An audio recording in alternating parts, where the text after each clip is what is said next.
नमस्कार. धावत्या रेल्वेत दिला महिलेने बाळाला जन्म. रेल्वे कर्मचाऱ्यांच्या तत्परतेमुळे आई आणि मूल दोघेही सुरक्षित. डिब्रुगढ एक्सप्रेस भुसावळ आणि इटारसी रेल्वे स्थानकादरम्यान धावत असताना गर्भवती महिलेला प्रसूतीच्या कळा सुरू झाल्या. सुदैवाने आणि रेल्वे कर्मचाऱ्यांच्या मदतीने महिलेची प्रसूती यशस्वी झाली. काय घडले थोडं सविस्तर पाहूया. जिंदगी एक सफर है सुहाना अभिनेता राजेश खन्नाच्या चित्रपटातील हे गाणं आयुष्याच्या प्रत्येक पावलावर आपल्याला जीवन प्रवासाची आठवण करून देते. जगण्यातील आनंदी दुःखी क्षणांची आठवण आणि साठवण या प्रवासात असते. कित्येक प्रवासी जीवन प्रवासातच उलगडतात. असाच एक लक्षवेधी आणि आनंदी क्षण LTT डिब्रुगढ एक्सप्रेसमधील प्रवासातून पाहायला मिळाला.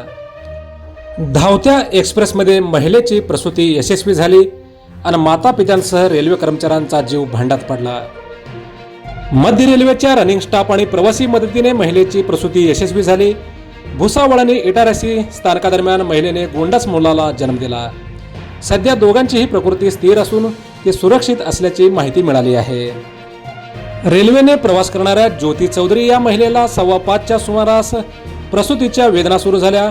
त्यांचे पती रवी चौधरी यांनी ट्रेन कंडक्टर SP फिरके आणि तिकीट तपासनीस TET अमरीश कुमार तिवारी यांच्याशी संपर्क साधून मदत मागितली.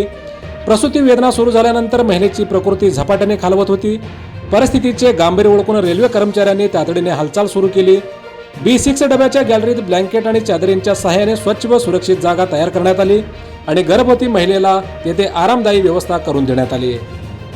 या ठिकाणी सहप्रवासी उपस्थित महिलांच्या सहकार्याने अवघ्या 10 ते 15 मिनिटात या महिलेची प्रसूती झाली आणि तिने एका गोंडस बाळाला जन्म दिला.